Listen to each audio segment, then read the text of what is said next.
everybody, Ben here. I wanted to talk about what happens when your client misses court.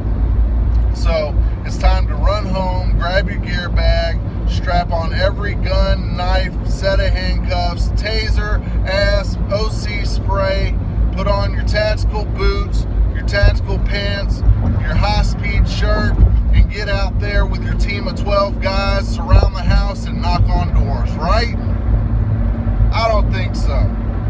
So we had a situation not too long ago where that's exactly what the bondsman did that got this girl out. He rounded his boys up, went out there and got the family all riled up. The girl didn't even live at the house that they were at. Now, the guy told me that they had 6 guys with them. I don't know if they really did or not, because at 2 o'clock in the morning, you can put off the perception that you have a whole team of guys when you really don't. It was probably 2, maybe 3 guys. But the point is, they shouldn't have been knocking on the door at 2, 3 o'clock in the morning anyway. That should never be your first step. Your first step should be to pick up the phone and call your client. Pick up the phone and call the co-signer or the family or the references that you got when you were getting the person out.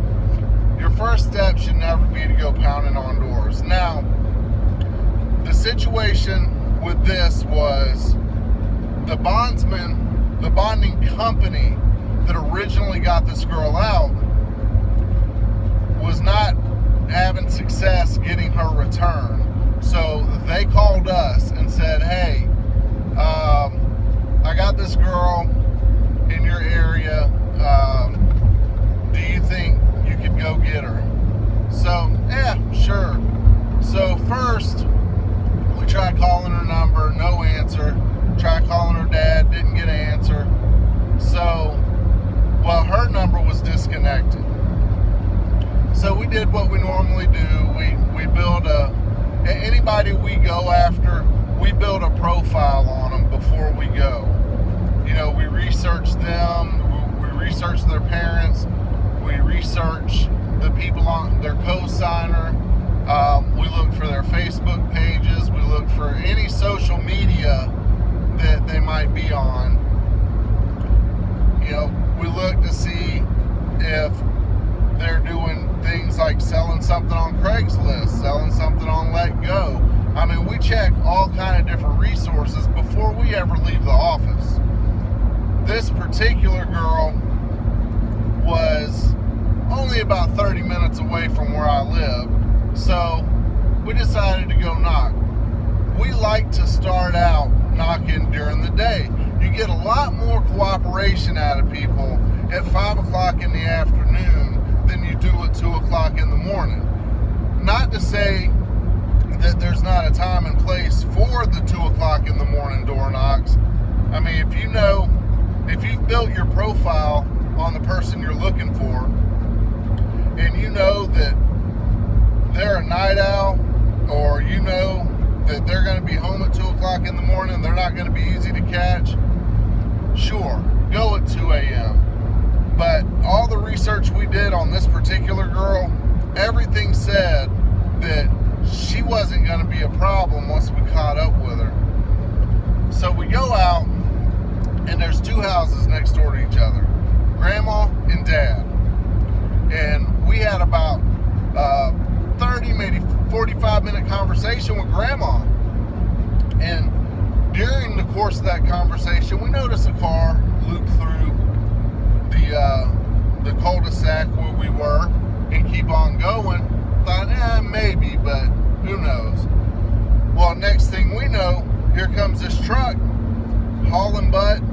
He pulls in behind my vehicle as we're getting it. Now we're getting ready to leave. We've already said all the things we needed to say to the grandma, and we're getting ready to leave. Well, he comes wheeling in, jumps out of the truck, and he gets out of that truck ready to brawl. And he's like, I told you guys last time you were here, she don't live here, and this and that and this, and she ain't no drug addict and all this. Whoa, man. Hey, we're not them people. Well, after about 5 minutes of talking to him, and then grandma came out of the house and she was like, calm down, baby, they're nice, calm down. He started telling me this story about how these other guys showed up at his house at 2 o'clock in the morning, surrounded the house with 6 guys, are pounding on the door, demanding that he bring his daughter out of the house, and they're going to do this and they're going to do that, and they've got the sheriff's department on the way. And he said they didn't even have the sheriff's department on the way. He called the sheriff's department. They came out and they ran off the bounty hunters.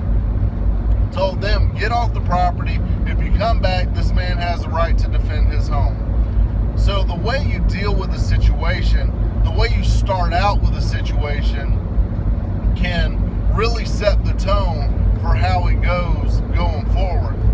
Now, granted, I've dealt with people that as soon as they see a badge, they're flipping out. There's nothing you can do to calm them down. There's nothing you can do to appease them. But this guy, once he calmed down, he was a super nice guy.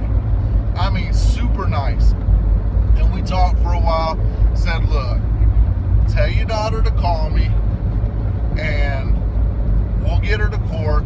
We'll work it out where she doesn't have to go to jail. So we leave his house. Not 5 minutes after we leave his house, my phone rings. It's a blocked number, but it's her. And she's scared and hysterical because the last set of bounty hunters scared the crap out of her. And I talked to her, and she's like, well, what do I need to do? I said, if I can get you in court today, I can probably keep you from going to jail. She met us at the dad's house, got in my van, no handcuffs. We didn't force her to go. Got in the van, we rode down to the courthouse. Now, what transpired after that was a whole mess, but that's just because the system screwed up in certain ways. Anyway, the point is, she wound up going home that night. I met her dad and her grandmother on the interstate, not far from where we were at, and said, here you go, here's your daughter. All right, she had court the following 2 Mondays from that day. And you know what? She was there. She went to court. She pled guilty. The judge fined her and sent her on her way.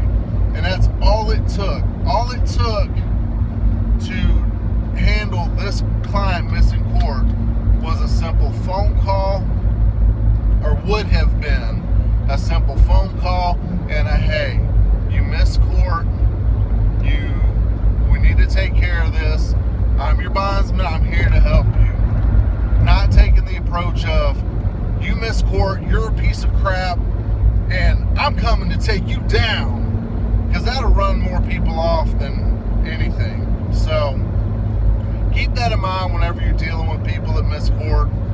For the majority of people, it's a simple, honest mistake. Or they were in a situation where they didn't really know what to do, so they did nothing. That's what I encounter more, is I'll call somebody to find out why they missed court, and man, my car was broke down. I didn't have a ride, which we all know was a bunch of BS. But you know, maybe their car really did break down. Maybe they really didn't have anybody to call to give them a ride. You never know.